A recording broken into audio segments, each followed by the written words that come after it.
Next is disadvantages of oral communication. Oral കമ്മ്യൂണിക്കേഷൻ്റെ advantages നമ്മൾ നേരത്തെ കണ്ടു കഴിഞ്ഞു. ഇനി അതിൻ്റെ ഡിസഡ്വാൻറ്റേജസ് എന്തൊക്കെയാണ്, ഡീമെറിറ്റ്സ് എന്തൊക്കെയാണെന്ന് നമുക്ക് നോക്കാം. First one is no record. There is no record of communication. It does not have any legal validity unless they are taped and made a permanent record.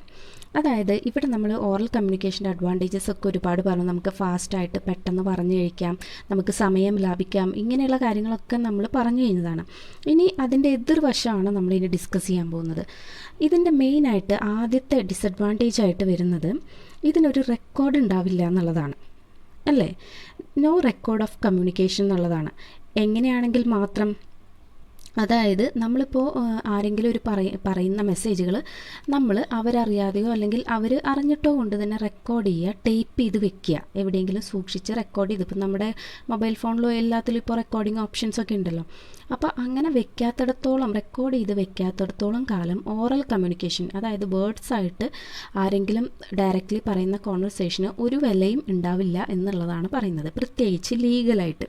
ഇപ്പം നമുക്ക് എതിരെ ആരെങ്കിലും എന്തെങ്കിലും സംസാരിച്ചു, അതിലെന്തെങ്കിലും അലിഗേഷൻസ് അല്ലെങ്കിൽ നമുക്ക് എന്തെങ്കിലും എതിർപ്പുണ്ടെങ്കിൽ നമുക്ക് ഇപ്പോൾ കോടതിയിൽ പോയിട്ട് അല്ലെങ്കിൽ ഒരു പോലീസ് സ്റ്റേഷനിലോ എവിടെയെങ്കിലും അതിനെക്കുറിച്ച് എന്തെങ്കിലും പരാതി പറയാനോ കേസ് കൊടുക്കാനോ പോവുകയാണെങ്കിൽ എപ്പോഴും നമുക്ക് അതിൻ്റെ ഒരു വോയിസിൻ്റെ റെക്കോർഡഡ് ഫോമാണ് ആവശ്യം.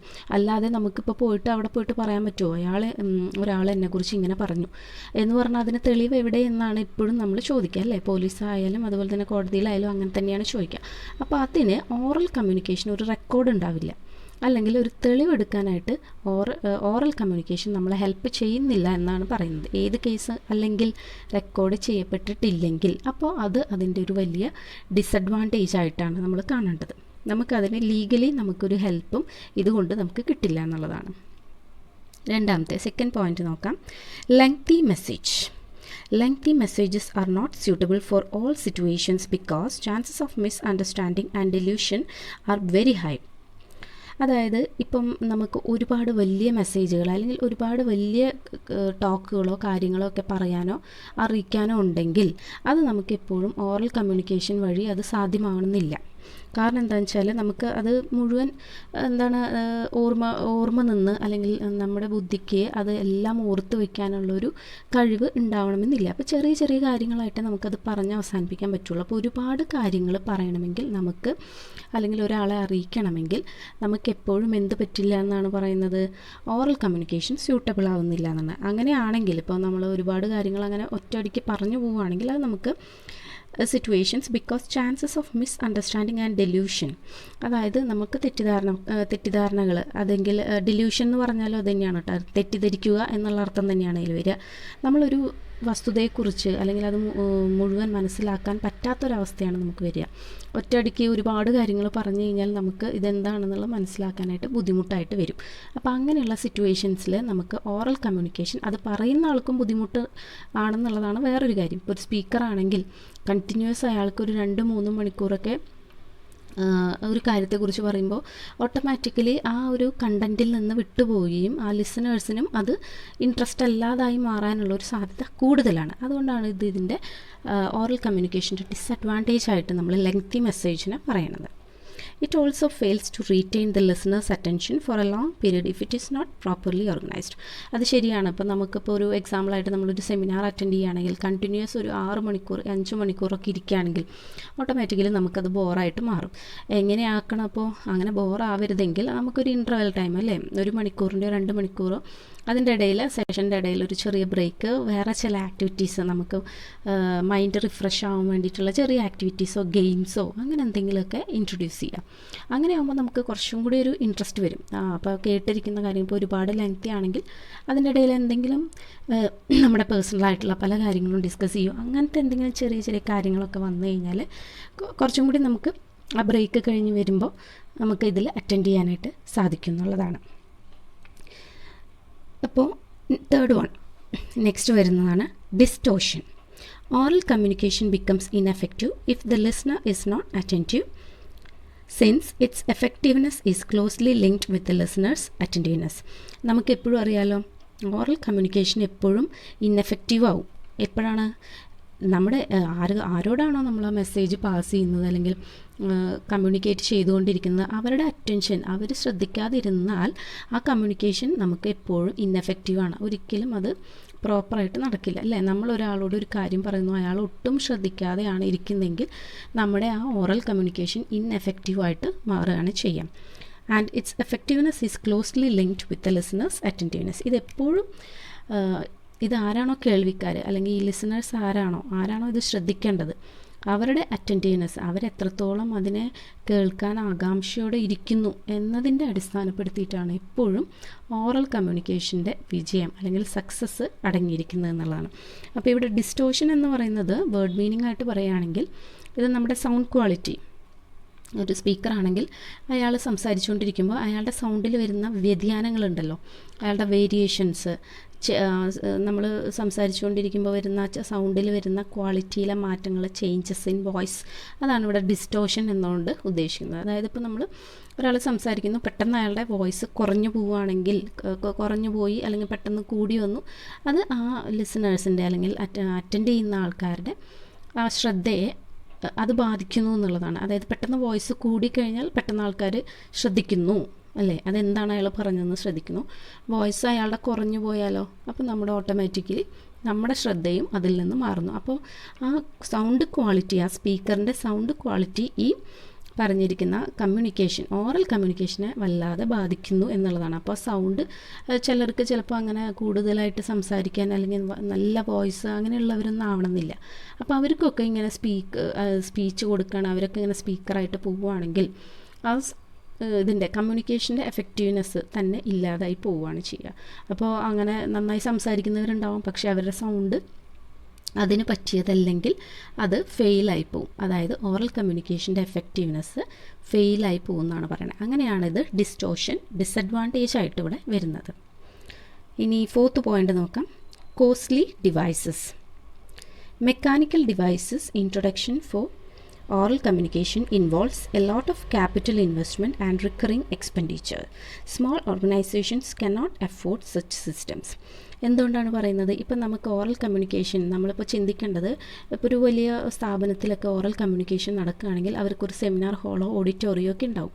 അങ്ങനെയാണെങ്കിൽ അവിടെ നമുക്ക് മൈക്ക് സെറ്റുകൾ, അതിൻ്റേതായിട്ടുള്ള മറ്റ് സിസ്റ്റംസ്, ഇപ്പം നമ്മൾ സ്കൂളിലൊക്കെ പഠിക്കുകയാണെങ്കിൽ ഓരോ ക്ലാസ്സിലും പ്രത്യേകം സ്പീക്കറുകൾ, അതിന് വേണ്ടുന്ന മൈക്കുകൾ, അതിന് വേണ്ടുന്ന വയറിങ്സ്, ഒരുപാട് ചിലവുകൾ, കോസ്റ്റ് അതുമേ ഇൻവെസ്റ്റ് ചെയ്തിട്ടുണ്ടാവും. അതായത് ലോ ക്വാളിറ്റിയുള്ള ഐറ്റംസ് ഒന്നും നമുക്ക് കമ്പനി പോയിൻ്റ് ഓഫ് വ്യൂവിൽ നമുക്ക് ഉപയോഗിക്കാനായിട്ട് പറ്റില്ല. കാരണം എപ്പോഴും മാറ്റിക്കൊണ്ടിരിക്കുക, അതിന് എന്തെങ്കിലും കേടുപാടുകൾ വരിക. അപ്പോൾ അത് ഓപ്പറേറ്റ് ചെയ്യാൻ വേണ്ടിയിട്ടൊരു 2-3 ആൾക്കാരെയൊക്കെ നിയമിക്കേണ്ടതായിട്ട് വരും. അപ്പോൾ അവർക്ക് കൊടുക്കേണ്ട സാലറിയുടെ ചിലവ്, അവരുടെ മെയിൻ്റനൻസ്, ഈ പറഞ്ഞിരിക്കുന്ന സാധനങ്ങൾ, ഐറ്റംസ്, ഈ മൈക്ക് സെറ്റുകളും ഇതൊക്കെ നമുക്ക് മെയിൻറ്റെയിൻ ചെയ്ത് കൊണ്ടുപോകണം. വേണ്ടുന്ന എല്ലാ കാര്യങ്ങളും, അതായത് ഓറൽ കമ്മ്യൂണിക്കേഷന് വേണ്ടുന്ന ഇലക്ട്രിക് പരമായിട്ടുള്ളതും ഓഡിറ്റോറിയം അല്ല അങ്ങനെ ഒരു പ്രോപ്പർ സ്പേസ്, അതിന് വേണ്ടിയിട്ടുള്ള എല്ലാ കാര്യങ്ങളിലും നമുക്ക് ഒരുപാട് ക്യാപിറ്റൽ ഇൻവെസ്റ്റ്മെൻറ്റ്, അതായത് ഒരുപാട് പൈസ ക്യാഷ് ഇൻവെസ്റ്റ് ചെയ്യേണ്ടതായിട്ട് വരും. അങ്ങനെ ഇൻവെസ്റ്റ് ചെയ്യാനായിട്ട് നമുക്ക് ചെറിയ സ്ഥാപനങ്ങൾക്കൊന്നും പറ്റില്ല എന്നാണ് പറയുന്നത്. അപ്പോൾ small organisations cannot afford such systems. അത്രയും വില കൂടിയ ഐറ്റംസ് ഒന്നും വാങ്ങിച്ചു വെക്കാനുള്ള പ്രാപ്തി ചെറിയ ബിസിനസ് ഓർഗനൈസേഷനോ കമ്പനികൾക്കോ പറ്റില്ല. ആ ഒരു പോയിൻ്റ് ഓഫ് വ്യൂവിൽ നോക്കുമ്പോൾ ഈ കോസ്റ്റ്ലി ഡിവൈസസ് വാങ്ങിക്കാൻ പറ്റാത്തത് കൊണ്ട് തന്നെ ഇത് ഓറൽ കമ്മ്യൂണിക്കേഷൻ്റെ ഒരു ഡിസഡ്വാൻറ്റേജ് ആയിട്ട് തന്നെയാണ് പറയുന്നത്. സോ ഇപ്പോൾ ഈ പറഞ്ഞ പോയിൻറ്റ്സാണ് നമ്മൾ ഓറൽ കമ്മ്യൂണിക്കേഷൻ്റെ main disadvantages or demerits. Next is written communication. എന്താണ് ഇനി റിട്ടൺ കമ്മ്യൂണിക്കേഷൻ നമുക്ക് നോക്കാം. Writing is a result of fairly long practice and patience in learning. Whatever has been written unless destroyed has become permanent. അതായത് നമുക്ക് right ചെയ്യാനായിട്ട് അല്ലെങ്കിൽ എഴുതാനായിട്ട് നമുക്ക് ഒരുപാട് ക്ഷമ ആവശ്യമാണ്, അല്ലേ? നമുക്ക് ഒരുപാട് പ്രാക്ടീസും അതുപോലെ തന്നെ ഒരുപാട് പേഷ്യൻസും ആവശ്യമായിട്ടുള്ള കാര്യമാണ് റൈറ്റിംഗ്. അതുകൊണ്ട് തന്നെ എഴുതുക എന്ന് പറയുമ്പോൾ എല്ലാവർക്കും ഒരു ആദ്യം തന്നെ കേൾക്കുമ്പോൾ തന്നെ ഒരു മടി വരും. നിങ്ങൾക്കായാലും വരുന്നതാണ് എനിക്ക് തോന്നുന്നത്. അതേസമയം പറയാനാണെങ്കിൽ ഒരുപാട് പേര് ഞാൻ പറയാം അല്ലെങ്കിൽ പറഞ്ഞാൽ മതിയോ അങ്ങനെയൊക്കെ ചോദിക്കുന്ന അനുഭവങ്ങൾ നിങ്ങൾക്ക് മുന്നുണ്ടായിട്ടുണ്ടാവുമെന്ന് ഞാൻ പ്രതീക്ഷിക്കുന്നു. പക്ഷേ ഇവിടെ നമ്മൾ കമ്മ്യൂണിക്കേഷനിൽ റിട്ടൺ കമ്മ്യൂണിക്കേഷനുള്ള പ്രാധാന്യം വളരെ വലുതാണ്. കാരണം എന്താണെന്ന് വെച്ചാൽ നമ്മളിപ്പോൾ എന്തെങ്കിലും എഴുതിയിട്ടുണ്ടെങ്കിൽ അത് നശിപ്പിക്കപ്പെടാത്തിടത്തോളം, അതായത് അതിന് കേടുപാടുകൾ സംഭവിക്കാത്തിടത്തോളം കാലം അതൊരു പെർമനൻറ്റ് റെക്കോർഡാണ്. നമ്മൾ നേരത്തെ ഓറലിൻ്റെ കാര്യം പറഞ്ഞു, നമ്മളത് ടൈപ്പ് ചെയ്ത് റെക്കോർഡ് ചെയ്താൽ മാത്രമേ അതിനൊരു എവിഡൻസ് ആവുകയുള്ളൂ, അല്ലെങ്കിൽ തെളിവിന് വേണ്ടി അത് നമുക്ക് ഉപയോഗിക്കാൻ പറ്റുള്ളൂ. അല്ലാത്ത പക്ഷം നമുക്കത് എവിഡൻസിന് വേണ്ടി എടുക്കാൻ പറ്റില്ല. ആ ഒരു ഡീമെറിറ്റ് ഇല്ലാതാക്കുന്നതാണ് നമ്മുടെ ഈ റിട്ടൺ കമ്മ്യൂണിക്കേഷൻ. നിങ്ങൾ ഏതൊരു കാര്യമായാലും കമ്പനീസിൻ്റെ റെക്കോർഡ്സ് ആയാലും നമ്മൾ എഴുതി സൂക്ഷിച്ചു കഴിഞ്ഞാൽ അതെപ്പോഴും നമുക്കൊരു എവിഡൻസായിട്ട് റെക്കോർഡായിട്ട് ഇരിക്കും എന്നുള്ളതാണ് ഇവിടെ പറയുന്നത്. ഇറ്റ് ഇൻക്ലൂഡ്സ്, ഇനി എന്തൊക്കെയാണ് റിട്ടൺ കമ്മ്യൂണിക്കേഷനിൽ ഇൻക്ലൂഡ് ചെയ്യുന്നത് നോക്കാം. പല കാര്യങ്ങൾ ഇൻക്ലൂഡ് ചെയ്യുന്നുണ്ട്. ഈ എക്സാമ്പിൾസൊക്കെ മുന്നും നമ്മൾ കേട്ടിട്ടുള്ളതാണ്. It includes letters, circulars, memos, telegram, reports, questionnaire, manuals etcetera. Letter അറിയാലോ, നമുക്ക് ലെറ്റർ അയക്കുക, അങ്ങോട്ടും ഇങ്ങോട്ടും അയക്കുക, അത് റിട്ടേൺ ഫോമിലായിരിക്കുക. അതുപോലെ തന്നെ സർക്കുലർ എന്ന് പറയുന്നത് നമ്മുടെ കമ്പനികളിലായാലും ഒരുപാട് പേരെ നമ്മൾ കോളേജിലും സ്കൂൾസിലൊക്കെ പ്രൊവൈഡ് ചെയ്യുന്നത് തന്നെയാണ് കേട്ടോ. സർക്കുലർ എന്ന് പറയുന്നത് ഒരു പ്രത്യേക കാര്യം ബാക്കിയുള്ളവരെ, അതായത് ഒരു കൂട്ടം ആൾക്കാരെ അറിയിക്കാൻ, അതായത് ലാർജ് നമ്പർ ഓഫ് ഗ്രൂപ്പ് ഉണ്ടായിരിക്കും, ഒരു പറ്റം ആൾക്കാരെ അറിയിക്കാൻ വേണ്ടിയിട്ട് ഉപയോഗിക്കുന്ന കമ്മ്യൂണിക്കേഷൻ മീഡിയം തന്നെയാണ് റിട്ടേൺ ഫോമിൽ ഉപയോഗിക്കുന്നതാണ് സർക്കുലർ എന്ന് പറയുന്നത്. പിന്നെ പറയുന്നതാണ് മെമ്മോസ് നമ്മളിപ്പോൾ അധികം യൂസ് ചെയ്യുന്നില്ലെങ്കിൽ ഇപ്പോൾ നമ്മൾ എന്തെങ്കിലും ഇമ്പോർട്ടൻ്റ് ആയിട്ടുള്ള കാര്യങ്ങൾ ചുരുക്കി മാത്രം എഴുതുന്ന ഒരു ഫോർമാറ്റാണ് നമ്മൾ മെമ്മോസ് എന്ന് പറയുക. ഇപ്പോൾ പണ്ട് കാലത്തൊക്കെ എങ്ങനെയാണെന്ന് വെച്ചാൽ നമ്മളിപ്പോൾ കോളേജസിലൊക്കെ അഡ്മിഷൻ അല്ലെങ്കിൽ എന്തെങ്കിലും ഇൻ്റർവ്യൂസ്, അതിനൊക്കെ മെമ്മോസാണ് കമ്പനി ഓർ സ്കൂൾസോ കോളേജസൊക്കെ പ്രൊവൈഡ് ചെയ്യുക. ആ മെമ്മോ ഇത്ര സമയത്തിന് നമ്മൾ ഇന്ന സ്ഥലത്ത് ഇല്ലെങ്കിൽ ഇന്ന ഒരു പ്ലേസ് പറഞ്ഞിട്ടുണ്ടോ ആ സ്ഥലത്ത് നമ്മൾ ഹാജരാവണം എന്നുള്ളത് ചെറിയൊരു കാർഡ്, ഒരു പോസ്റ്റൽ കാർഡ് പോലെയായിരിക്കും ഈ മെമ്മോസ് ഇരിക്കുന്നുണ്ടാവും. അതൊന്നും നമ്മളിപ്പോൾ യൂസ് ചെയ്യുന്നില്ല, വളരെ ചുരുക്കം ആൾക്കാർ മാത്രമാണ് അത് യൂസ് ചെയ്യുന്നത്. എന്നാൽ അത് ജസ്റ്റ് ഞാൻ പറഞ്ഞു എന്നേ ഉള്ളൂ. പിന്നെ വരുന്നത് റിപ്പോർട്ട്സ്, അതുപോലെ തന്നെ ടെലഗ്രാംസൊക്കെയാണ്. ടെലഗ്രാമും ഇപ്പോൾ നമ്മൾ യൂസിങ് അല്ല, അതൊക്കെ പണ്ട് യൂസ് ചെയ്തിരുന്നതാണ്. അത് മെസ്സേജ് സെൻഡ് ചെയ്യാൻ വേണ്ടി നമ്മൾ ഉപയോഗിച്ചിരുന്നതാണ്, അല്ലെങ്കിൽ വയർ അല്ലെങ്കിൽ ഇലക്ട്രിക് ഡിവൈസ് വഴി ടെലഗ്രാഫായിരുന്നു. അതൊക്കെ ഇപ്പോൾ അതിൻ്റെ പ്രാധാന്യമൊക്കെ പോയതുകൊണ്ട് കൂടുതൽ അത് എക്സ്പ്ലെയിൻ ചെയ്ത് പറയുന്നില്ല. മെസ്സേജ് സെൻഡ് ചെയ്യാനും റിസീവ് ചെയ്യാനൊക്കെ വേണ്ടിയിട്ട് ഉപയോഗിച്ചിരുന്ന ഒരു മീഡിയം തന്നെയായിരുന്നു ടെലഗ്രാംസ് എന്നൊക്കെ പറയുന്നത്. റിപ്പോർട്ടുകൾ എല്ലാവർക്കും അറിയാമല്ലോ, റിപ്പോർട്ട് നമ്മൾ റിട്ടേൺ ഫോമിൽ തന്നെയാണ് എഴുതിയിട്ട് സൂക്ഷിക്കുന്നത്. അതുപോലെ തന്നെ ക്വസ്റ്റ്യനെയർ നമ്മളിപ്പോൾ ഏതെങ്കിലും ഒരു റിസർച്ചിൻ്റെ ഭാഗമായിട്ട് നമ്മൾ ഒരുപാട് ക്വസ്റ്റ്യൻസ് തയ്യാറാക്കുന്നു. അത് പ്രിൻറ്റഡ് ഓർ നമ്മൾ ഒരു പക്ഷേ കൈ കൊണ്ട് എഴുതിയതായിരിക്കാം, അല്ലെങ്കിൽ നമ്മൾ സിസ്റ്റത്തിൽ ടൈപ്പ് ചെയ്ത് അതിൻ്റെ പ്രിൻ്റ് ഔട്ട് എടുത്തതായിരിക്കാം. നമ്മൾ ഒരു ആൾക്കാരുടെ അഭിപ്രായ സർവേക്ക് വേണ്ടിയിട്ടാണ് നമ്മൾ സാധാരണ ക്വസ്റ്റ്യനെയർ നമ്മൾ തയ്യാറാക്കുന്നത്. റിസർച്ചിനൊക്കെ വേണ്ടിയിട്ടാണ് അത് ചെയ്യുക. അതുപോലെ തന്നെ മാനുവൽ എന്ന് പറയുന്നത് നമ്മുടെ ലഘുഗ്രന്ഥം അല്ലെങ്കിൽ ഹാൻഡ് ബുക്ക് എന്നാണ് നമ്മളിതിനെ ഉദ്ദേശിക്കുന്നത്. ഇതും ചെറിയ രീതിയിൽ നമുക്ക് റിട്ടേൺ കമ്മ്യൂണിക്കേഷനായിട്ട് തന്നെയാണ് പറയാൻ സാധിക്കുക. അപ്പോൾ റിട്ടേൺ കമ്മ്യൂണിക്കേഷൻ്റെ പ്രാധാന്യം നമുക്ക് ഇപ്പോൾ പറഞ്ഞതിൽ നിങ്ങൾക്ക് മനസ്സിലായി കാണുമെന്ന് വിചാരിക്കുന്നു. ഓറൽ കമ്മ്യൂണിക്കേഷനെ വിട്ട് റിട്ടേൺ കമ്മ്യൂണിക്കേഷൻ ഒരുപാട് അഡ്വാൻറ്റേജസ് ഉണ്ട്. ഒരുപാടെന്ന് പറഞ്ഞാൽ നമുക്ക് കുറച്ചും കൂടി ഹെൽപ്ഫുൾ ആയിട്ടിരിക്കുന്നത് എപ്പോഴും റിട്ടേൺ കമ്മ്യൂണിക്കേഷനാണ്. ഇനി എന്തൊക്കെയാണ് അതിൻ്റെ അഡ്വാൻറ്റേജസ് ഓഫ് റിട്ടേൺ കമ്മ്യൂണിക്കേഷൻ എന്ന് നമുക്ക് നോക്കാം. First one is accurate and precise. Written communication is less prone to errors as they are organized more carefully than the spoken messages. Since written communication is open to verification and its authenticity can be easily challenged. അതായത് എപ്പോഴും return കമ്മ്യൂണിക്കേഷന് സാധ്യതയില്ല എന്നാണ് പറയുന്നത്. Less prone to errors as they are organised and more carefully. നമ്മൾ കുറച്ചും കൂടി ശ്രദ്ധാപൂർവമായിരിക്കും return message, നമ്മളിപ്പോൾ എഴുതുമ്പോൾ തന്നെ അങ്ങനെയല്ലേ, വളരെ ശ്രദ്ധാപൂർവം ആയിരിക്കും എഴുതുക. ഇപ്പോൾ ഇൻ കേസ് എന്തെങ്കിലും തെറ്റ് പറ്റിയാൽ പോലും നമ്മൾ വേറെ പേപ്പർ എടുത്ത് മാറ്റി എഴുതുകയാണ് പതിവ്. അപ്പോൾ ഇറേഴ്സ് വരാനുള്ള അല്ലെങ്കിൽ ഒരു പ്രത്യേക ഫോർമാറ്റിൽ നമ്മൾ എഴുതുകയാണെങ്കിൽ അത് തെറ്റാനുള്ള സാധ്യത വളരെ കുറവാണെന്നാണ് പറയുന്നത്. അതാണ് ഇവിടെ ലെസ് പ്രോൺ ടു എറേഴ്സ് എന്ന് പറഞ്ഞത്. സാധ്യത കുറവാണ് ഇറേഴ്സ് വരാനായിട്ടുള്ളത്. Then since written communication is open to verification its authenticity can be easily challenged. അതായത് ഇപ്പോൾ നമ്മൾ എന്തെങ്കിലും ഒരു കാര്യത്തിന് വേണ്ടി വെരിഫിക്കേഷന് വേണ്ടിയിട്ട് ഈ റിട്ടേൺ കമ്മ്യൂണിക്കേഷൻ്റെ ഡീറ്റെയിൽസ് എടുക്കുകയാണെങ്കിൽ അതിൻ്റെ ഒതൻറ്റിസിറ്റി, അതായത് അതിൻ്റെ സത്യസന്ധത, അതിൻ്റെ ഒറിജിനാലിറ്റി അത് നമുക്ക് കണ്ടെത്താനായിട്ട് വളരെ ഈസിയാണെന്നാണ് പറയുന്നത്. Can be easily challenged. അതായത് വേഗം നമുക്ക് കണ്ടെത്താനായിട്ട് സാധിക്കും. എക്സാമ്പിളായിട്ട് പറയുകയാണെങ്കിൽ ഇപ്പം നിങ്ങൾ ഒരുപാട് ആൻസർ ഷീറ്റുകൾ നോക്കുന്നുണ്ട്, അതിൽ നിങ്ങളെ ഒക്കെ റിട്ടൺ ഫോർമാറ്റിലാണ് നമ്മൾ എക്സാംസൊക്കെ നടത്തി വരുന്നത്. ഇപ്പോഴും അങ്ങനെ തന്നെയാണ് യൂണിവേഴ്സിറ്റി എക്സാംസ് നടത്തുന്നത്. അപ്പോൾ നിങ്ങളതിൽ രജിസ്റ്റർ നമ്പറും മറ്റു കാര്യങ്ങളൊക്കെ ഫില്ല് ചെയ്യുന്നു. അപ്പോൾ നിങ്ങളുടെ രജിസ്റ്റർ നമ്പർ എടുക്കുകയാണ് അല്ലെങ്കിൽ നിങ്ങളുടെ റോൾ നമ്പർ എടുക്കുകയാണെങ്കിൽ നമുക്ക് പെട്ടെന്ന് അത് ഏത് കോളേജിലാണെന്നും അങ്ങനെ ബാക്കിയുള്ള ഡീറ്റെയിൽസ് എടുക്കാനായിട്ട് സാധിക്കും. അതായത് ഇന്ന ആൾ ഇന്ന തീയതിക്ക് എഴുതിയ എക്സാമാണ്. അപ്പോൾ ഫോർ എക്സാമ്പിളായിട്ട് നിങ്ങളുടെ റിസൾട്ട് വന്നപ്പോൾ അതിൽ ആബ്സെൻ്റ് ആയിട്ട് കിടക്കുന്നു. അപ്പോൾ നിങ്ങൾക്ക് എന്ത് ചെയ്യാം? ഇപ്പോൾ ഒരാൾ എക്സാം എഴുതിയിട്ടുണ്ട് എന്ന് ആ കുട്ടിക്ക് ഉറപ്പാണെങ്കിൽ ആ കുട്ടിക്ക് യൂണിവേഴ്സിറ്റിയിലേക്ക് ഒരു കംപ്ലയിൻറ്റ് കൊടുക്കാം. എങ്ങനെയാണ്? നമ്മൾ ഡേറ്റും അതുപോലെ തന്നെ റോൾ നമ്പറും പിന്നെ ഹാൾ ടിക്കറ്റും ഇതെല്ലാം സൈൻ ചെയ്ത് അല്ലെങ്കിൽ ഇതെല്ലാം നമ്മൾ കാഴ്ചവെച്ച് അല്ലെങ്കിൽ ഒബ്സർവ് ചെയ്തിട്ടാണ് നമ്മളൊരു എക്സാം എഴുതുന്നത്. അപ്പോൾ അങ്ങനെ എന്തെങ്കിലും കേസ് വരുമ്പോൾ നമുക്ക് അതിനൊരു കംപ്ലയിൻറ്റ് കൊടുക്കാനായിട്ട് നമ്മുടെ കയ്യിൽ എവിഡൻസായി നിൽക്കുന്നതാണ് നമ്മൾ എക്സാം എഴുതി എന്നുള്ള തെളിവിനുള്ള ആ പേപ്പറും അതുപോലെ തന്നെ നമ്മൾ സൈൻ ചെയ്യുന്ന പേപ്പറുകൾ, ഹാളിൽ നമ്മൾ സൈൻ ചെയ്യുന്ന ബുക്കിൽ സൈൻ ചെയ്യുന്ന പേപ്പറുകൾ, ഹാൾ ടിക്കറ്റ്, ഇതൊക്കെ നമ്മൾ എക്സാം എഴുതി എന്നുള്ളതിന് തെളിവായിട്ട് നമുക്ക് യൂസ് ചെയ്യാവുന്നത്.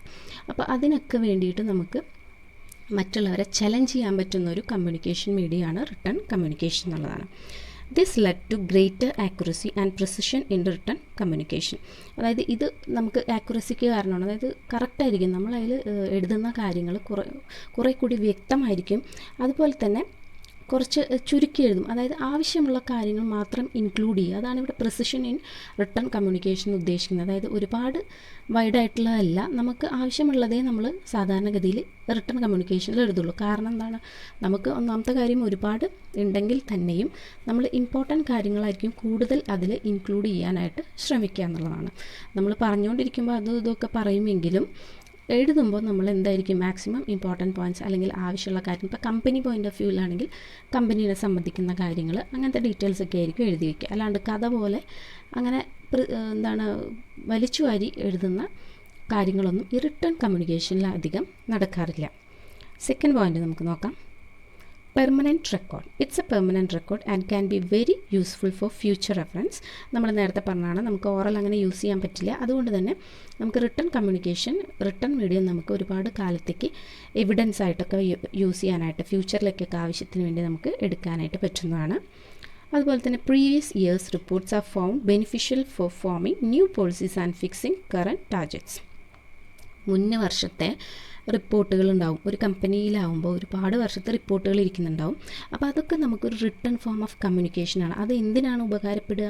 നമുക്കിനി കമ്പനിയിൽ എന്തെങ്കിലും മാറ്റം വരികയാണ്, പുതിയ പോളിസികൾ രൂപം കൊടുക്കാൻ പോവുകയാണെങ്കിൽ അപ്പോൾ ഒരു മീറ്റിംഗ് വിളിച്ച് ചേർക്കുന്നു. അപ്പോൾ ആ മീറ്റിങ്ങിൽ നമ്മൾ എന്തൊക്കെ എടുക്കും?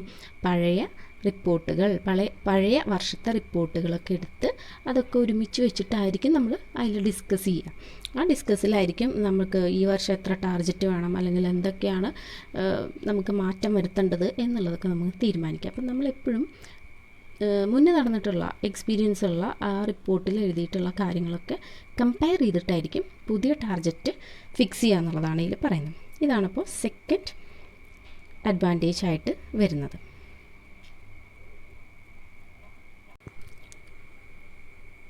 Third one is composed in advance.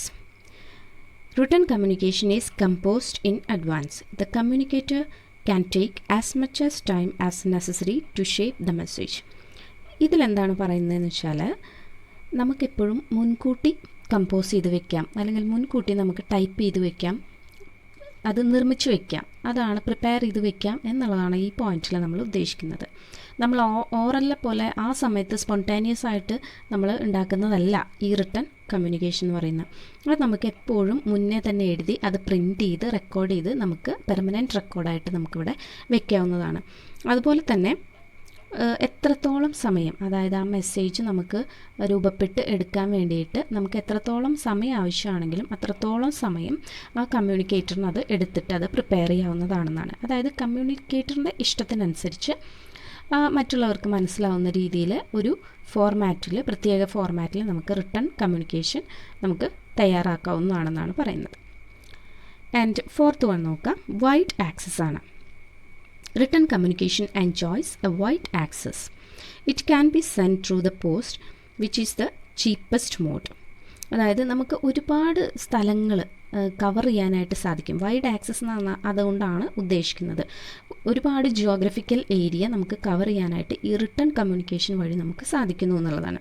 അത് നമുക്കിപ്പോൾ പോസ്റ്റൽ വഴിയൊക്കെ ആയിട്ട് ഇപ്പം ഇന്ത്യയിൽ തന്നെ അവിടെ എത്രയോ അകലെയുള്ള സംസ്ഥാനങ്ങൾ തമ്മിൽ ഒഫീഷ്യലായിട്ടുള്ള പല കാര്യങ്ങളും അല്ലാത്തതുമായിട്ടുള്ള കാര്യങ്ങളും നമ്മൾ ബൈ പോസ്റ്റ് വഴി നമ്മൾ കൊറിയറായിട്ടോ അങ്ങനെ മറ്റു രീതികളിലൊക്കെ നമ്മൾ അയക്കുന്നുണ്ട്. അതിനെയാണ് ഇവിടെ പറയുന്നത്. അപ്പോൾ അതിലേറ്റവും ചിലവ് ചുരുക്കിയിട്ട് നമുക്ക് റിട്ടൺ കമ്മ്യൂണിക്കേഷൻ സെൻഡ് ചെയ്യാൻ പറ്റുന്നത് നമുക്ക് പോസ്റ്റൽ വഴി തന്നെയാണ്. ഇപ്പോൾ email allows the communicator to send and receive written messages through computer. ഇനിയിപ്പം അതുവഴിയല്ല, കമ്പ്യൂട്ടർ വഴിയാണെങ്കിൽ നമുക്ക് ഇമെയിൽ വഴി നമുക്ക് സെൻഡ് ചെയ്യാവുന്നതാണ്. കമ്മ്യൂണിക്കേറ്റർക്ക് മെസ്സേജ് സെൻഡ് ചെയ്യാനോ അതുപോലെ തന്നെ റിസീവ് ചെയ്യാനോ ആയിട്ട് സാധിക്കുന്നതാണ്. അത് നമുക്ക് നിങ്ങൾക്കറിയാലോ, അത് നമുക്കിപ്പം പോസ്റ്റലിൻ്റെ പോലെ ലിമിറ്റേഷൻസ് ഇല്ല. അത് നമുക്ക് ഏത് രാജ്യത്തിരുന്നും നമ്മുടെ കൺട്രിക്ക് പുറത്ത് രാജ്യത്തിരുന്ന് പോലും നമുക്ക് ഇമെയിൽ നമുക്ക് അയക്കാവുന്നതാണ്. Important messages country to country send ചെയ്യാനായിട്ട് നമുക്ക് സാധിക്കുന്നു. അപ്പോൾ പോസ്റ്റലിൽ വരുന്ന ഒരു ലിമിറ്റേഷൻ പോലും ഈ കമ്പ്യൂട്ടർ വഴി നമുക്ക് റിട്ടൺ കമ്മ്യൂണിക്കേഷനിൽ വരുന്നില്ല എന്നുള്ളതാണ്. അപ്പോൾ അതാണ് വൈഡ് ആക്സസിൽ നമ്മൾ ഉദ്ദേശിക്കുന്നത്. ലോങ് കവറേജ് ഏരിയ ആണ് ഉദ്ദേശിക്കുന്നത്. നെക്സ്റ്റ് വൺ പറയുന്നത് legal document. Written communication is acceptable as a legal document and used as evidence in legal proceedings. ഇത് നമ്മൾ മുന്നേ പറഞ്ഞത് തന്നെയാണ്. ഇത് നമുക്ക് റിട്ടൺ കമ്മ്യൂണിക്കേഷൻ എപ്പോഴും ഒരു ലീഗൽ ഡോക്യുമെൻ്റാണ്. കാരണം നമ്മൾ പറഞ്ഞല്ലോ, അത് പെർമനൻറ്റ് റെക്കോർഡായിട്ട് നമുക്ക് ഉപയോഗിക്കാവുന്നതാണ്. അപ്പോൾ നമുക്ക് ഏതെങ്കിലും കാര്യങ്ങൾക്ക് അത് യൂസ് ചെയ്യണമെങ്കിൽ, ലീഗലായിട്ടുള്ള കാര്യം എന്ന് പറയുമ്പോൾ നമ്മളെ സംബന്ധിക്കുന്നതായിട്ടുള്ള എന്തെങ്കിലും തെളിവുകൾ ആരെങ്കിലും ഹാജരാക്കാൻ പറയുകയാണെങ്കിൽ നമുക്ക് നമ്മുടെ കയ്യിൽ അതിൻ്റെ തെളിവുണ്ടെങ്കിൽ, നമുക്ക് റിട്ടൺ ആയിട്ടുള്ള തെളിവുകളുണ്ടെങ്കിൽ അത് നമുക്ക് കാണിച്ചു കൊടുക്കാവുന്നതാണ് എന്നുള്ളത് തന്നെയാണ് നമുക്ക് പറയുന്നത്. അതിന് ഏറ്റവും ഉത്തമമായിട്ട് നമ്മളെ മീൻസ് മറ്റുള്ളവരെ മനസ്സിലാക്കി കൊടുക്കാൻ വേണ്ടിയിട്ട് നമുക്ക് എപ്പോഴും ഓറലായിരിക്കും. അതായത് എന്നോട് ഇങ്ങനെ ഒരാൾ പറഞ്ഞു എന്നാണ് പറഞ്ഞത് എന്നൊക്കെ പറഞ്ഞ ഒരാളോട്, ഒരു ക്വസ്റ്റ്യൻ ചോദിക്കുന്ന ഒരാളോട് പറഞ്ഞു കഴിഞ്ഞാൽ അയാൾക്ക് എത്രത്തോളം മനസ്സിലാവും. അതേസമയം അതിൻ്റെ തെളിവ് എൻ്റെ കയ്യിലുണ്ട് എന്ന് പറഞ്ഞ് അത് കാണിച്ചു കൊടുക്കുക, റിട്ടൺ ആയിട്ടുള്ള കാണിച്ചു കൊടുക്കുക. എന്തെങ്കിലും നോട്ടീസ് ആയിരിക്കാം, ഈ വിവരം നീ എവിടെ നിന്ന് അറിഞ്ഞു എന്ന് ചോദിക്കുമ്പോൾ ഒരാൾ എന്നോട് അങ്ങനെ പറഞ്ഞതാണ് എന്നൊക്കെ പറഞ്ഞു കഴിഞ്ഞാൽ ചിലപ്പോൾ മറ്റുള്ളവർ കേൾക്കുന്നവർ വിചാരിക്കും അതാൾ വെറുതെ പറയുന്നതാണ്, അങ്ങനെ വിചാരിക്കും. അപ്പം നമ്മൾ എന്ത് ചെയ്യും, എൻ്റെ വീട്ടിൽ ഇങ്ങനെ ഒരു നോട്ടീസ് വന്നിരുന്നു, അതിലെ വിവരങ്ങളാണ് ഞാൻ പറയുന്നത് എന്നിട്ട് ആ നോട്ടീസ് കാണിച്ചു കൊടുക്കുക. അപ്പോൾ എന്തായിരിക്കും, കൂടുതൽ വിശ്വസ്തത കൂടുകയാണ് ചെയ്യുന്നത്. അതിനെയാണ് നമ്മൾ അങ്ങനെ വരുന്ന എന്തും, നമുക്ക് ആരെയും ബോധിപ്പിക്കാൻ കഴിയുന്ന എന്തും നമ്മുടെ കയ്യിൽ റിട്ടൺ ആയിട്ടുണ്ടെങ്കിൽ അതിനെ നമുക്ക് ലീഗൽ ഡോക്യുമെൻ്റ് ആയിട്ട് യൂസ് ചെയ്യാവുന്നതാണ്. ഇനി 6th വൺ നോക്കാം, no distortion. It does not suffer from the danger of being distorted. If there is organisational distance, written communication is the best medium. Not distortion എന്നവിടെ ഉദ്ദേശിക്കുന്നത് mislead ചെയ്യുക, മറ്റുള്ളവരെ തെറ്റിദ്ധരിപ്പിക്കുക എന്നുള്ള അർത്ഥമാണ് കേട്ടോ ഇവിടെ വരുന്നത്, ഡിസ്റ്റോർഷൻ വരുന്നത്. അത് നമ്മൾ മറ്റ് കാര്യങ്ങളിൽ നിന്ന് തെറ്റിദ്ധാരണ വരാതിരിക്കാനായിട്ട് ഈ റിട്ടൺ കമ്മ്യൂണിക്കേഷൻ നമ്മളെ ഹെൽപ്പ് ചെയ്യുന്നു എന്നുള്ളതാണ്. നേരത്തെ പറഞ്ഞ എല്ലാ പോയിൻറ്റുമായിട്ട് കണക്ട് ചെയ്ത് വരുന്നത് തന്നെയാണിത്. ഇപ്പോൾ ഓർഗനൈസേഷൻ ഒരുപാട് അകലെയാണ്, അല്ലെങ്കിൽ അതിൻ്റെ ബ്രാഞ്ചസ് അവിടെയും ഇവിടെയും ഒക്കെ ആയിട്ടാണ് നിൽക്കുന്നതെങ്കിൽ, അതാണ് പറയുന്നത് if there is organisational distance written communication is the best medium. അങ്ങനെയാണെങ്കിൽ നമുക്കിപ്പോൾ ഒരു ഇന്ത്യയിലുള്ള ഒരു കമ്പനി ഹെഡ് ക്വാർട്ടേഴ്സ് മുംബൈയിലാണെങ്കിൽ അതിൻ്റെ മറ്റ് ബ്രാഞ്ചസിലേക്ക് എന്തെങ്കിലും മെസ്സേജസോ എന്തെങ്കിലും ഇൻഫർമേഷൻസോ അയക്കണമെങ്കിൽ നമുക്കെപ്പോഴും റിട്ടൺ കമ്മ്യൂണിക്കേഷൻ വഴി മറ്റുള്ളവർക്ക് പാസ് ചെയ്യുന്നതായിരിക്കും ഏറ്റവും ബെസ്റ്റ് ഐഡിയ എന്ന് പറയുന്നത്. അപ്പോൾ തെറ്റിദ്ധാരണ നമുക്ക് ഒഴിവാക്കാനായിട്ട് സാധിക്കും. ഇപ്പോൾ ഫോർ എക്സാമ്പിൾ നമ്മുടെ സാലറി ഇൻക്രീസ് ചെയ്തു അല്ലെങ്കിൽ ഇൻക്രിമെൻ്റ് ഉണ്ടായി, അങ്ങനെയാണെങ്കിൽ അത് വെറുതെ അയാൾ, അതായത് മാനേജർ, ബോർഡ് ഓഫ് ഡയറക്ടേഴ്സ് പറയുകയാണ് നമ്മുടെ വർക്കേഴ്സിന് നിങ്ങളുടെ സാലറി ഇൻക്രിമെൻറ്റ് ചെയ്തു, പക്ഷേ എംപ്ലോയീസിന് ഒരിക്കലും നോട്ടിഫിക്കേഷൻ വന്നിട്ടില്ല, അല്ലെങ്കിൽ അവരുടെ മെയിലിലേക്ക് ഒഫീഷ്യലായിട്ടോ അല്ലെങ്കിൽ ഒരു നോട്ടീസ് വഴിയോ ഒന്നും അത് പബ്ലിഷ് ചെയ്തില്ലെങ്കിൽ നമ്മൾ എത്രത്തോളം വിശ്വസിക്കും? നമ്മൾ വിശ്വസിക്കില്ല അല്ലേ? ഇപ്പം അതുപോലെ തന്നെയാണ്. അപ്പോൾ സാലറി ഇൻക്രീസ് ആയി എന്ന് പറഞ്ഞിട്ടുള്ള ആ ഒരു നോട്ടീസ് പബ്ലിഷ് ചെയ്യുക, നോട്ടീസ് ബോർഡിൽ പബ്ലിഷ് ചെയ്യുകയാണെങ്കിൽ എല്ലാവർക്കും മനസ്സിലായി ഇത്രാം തീയതി മുതൽ നമ്മുടെ എംപ്ലോയീസിന് എല്ലാവർക്കും സാലറി കൂട്ടുന്നതാണ് എന്ന് പറഞ്ഞിട്ട് ഒരു റിട്ടൺ ഫോർമാറ്റിലാണ് നമ്മൾ കണ്ടതെങ്കിൽ നമുക്കത് കുറച്ചും കൂടി വിശ്വസനീയമായിട്ട് തോന്നും. അതാണ് ഇവിടെ പറയുന്നത് നോ ഡിസ്റ്റോർഷൻ എന്നുള്ളത്. തെറ്റിദ്ധാരണ നമുക്ക് ഒഴിവാക്കാനായിട്ട് സാധിക്കും. 7th വൺ നോക്കുക, suitability for lengthy messages. Lengthy messages can be circulated effectively in black and white in an organization without prolonged troubles. അതായത് ഇവിടെ ഒരുപാട് വലിയ മെസ്സേജസ് അല്ലെങ്കിൽ ഒരുപാട് കാര്യങ്ങൾ നമുക്ക് ഒരാളോട് പറയാനുണ്ട്. ഒരു കമ്പനിയിലാവുമ്പോൾ എല്ലാവരും കേൾക്കച്ചല് നമുക്ക് അറിയിക്കാനുണ്ടെങ്കിൽ അവർക്ക് സൈലൻ്റ് ആയിട്ടിരുന്ന് അത് മനസ്സിലാക്കണമെങ്കിൽ ഏറ്റവും നല്ല മീഡിയം എന്ന് പറയുന്നത് എപ്പോഴും റിട്ടൺ കമ്മ്യൂണിക്കേഷനാണ്. ഇവിടെ ബ്ലാക്ക് ആൻഡ് വൈറ്റ് എന്ന് ഉദ്ദേശിക്കുന്നതാണ് പേപ്പർ പെൻ യൂസ് ചെയ്തിട്ട്, അല്ലെങ്കിൽ റിട്ടൺ കമ്മ്യൂണിക്കേഷൻ നമ്മൾ പറയുന്ന ഒരു രീതിയാണ് കേട്ടോ ബ്ലാക്ക് ആൻഡ് വൈറ്റ് എന്ന്. ഇനിയും ആ ടേംസ് വരുമ്പോൾ നിങ്ങൾ കൺഫ്യൂഷൻ ആവരുത് എന്താണ് ബ്ലാക്ക് ആൻഡ് വൈറ്റ് എന്നുള്ളത്. ഇത് നമ്മൾ പേപ്പറിനെ നമ്മൾ വൈറ്റ് എന്നുള്ള ഒരു രീതിക്ക് ഉദ്ദേശിക്കുന്നു, ബ്ലാക്ക് എന്നുള്ളതിനെ നമ്മൾ മഷി, അതായത് ഇങ്ക് എന്നുള്ള രീതിയിൽ നമ്മൾ ഒരു ഇത് കൊടുക്കുകയാണ്, കാറ്റഗറൈസ് ചെയ്ത് അങ്ങനെ പറയുന്നു എന്നേ ഉള്ളൂ. അതിനെ റിട്ടൺ കമ്മ്യൂണിക്കേഷൻ തന്നെയാണ് ഉദ്ദേശിക്കുന്നത് എന്നുള്ളതാണ്. In an organisation with prolonged troubles, മുൻകൂട്ടിയിട്ടുള്ള എന്തെങ്കിലും പ്രശ്നങ്ങളോ അല്ലെങ്കിൽ വേറെ എന്തെങ്കിലും ഒരുപാട് നീണ്ടു നിൽക്കുന്ന ട്രബിൾസോ ഒന്നും ഇല്ലാതെ തന്നെ നമുക്ക് ഈ മെസ്സേജസ് എല്ലാവരിലേക്കും എത്തിക്കാൻ, ലെങ്തി മെസ്സേജസ് എല്ലാവരിലേക്കും എത്തിക്കാനായിട്ട് റിട്ടൺ കമ്മ്യൂണിക്കേഷന് സാധിക്കുന്നു. It is necessary four appointment order. ഇപ്പോൾ ഒരു ഓർഗനൈസേഷനിലാകുമ്പോൾ ഒരുപാട് കാര്യങ്ങൾ നമുക്ക് അയക്കുകയൊക്കെ പിടിക്കുകയൊക്കെ വേണ്ടി വരും. അതിന് യൂസ് ചെയ്യുന്ന ഒന്നാണ് നമ്മൾ അപ്പോയിൻമെൻറ്റ് ഓർഡർ അയക്കുക. അതുപോലെ തന്നെ പ്രൊമോഷൻ ഓർഡറുകൾ, ലെറ്ററുകൾ, സസ്പെൻഷൻ ഓർഡർ, മെമ്മോസ് അയക്കുക. ഇതിനൊക്കെ വേണ്ടിയിട്ട് നമ്മൾ റിട്ടൺ കമ്മ്യൂണിക്കേഷൻ തന്നെയാണ് ഒരു ഓർഗനൈസേഷനിൽ യൂസ് ചെയ്യുന്നത് എന്നുള്ളതാണ്. അപ്പോൾ ഈ പറഞ്ഞിരിക്കുന്ന 7 പോയിൻറ്റ്സാണ് നമ്മുടെ അഡ്വാൻറ്റേജസ് ഓഫ് റിട്ടൺ കമ്മ്യൂണിക്കേഷൻ വരുന്നത്. ഇത് മനസ്സിലാക്കിയിട്ട് പഠിക്കുക, നമ്മൾ ഓർത്ത് വെച്ച് പഠിക്കുക. അതാകുമ്പോൾ കുറച്ചും കൂടി ഈസി ആയിട്ട് നമുക്ക് അണ്ടർസ്റ്റാൻഡ് ചെയ്യാനായിട്ട് സാധിക്കും.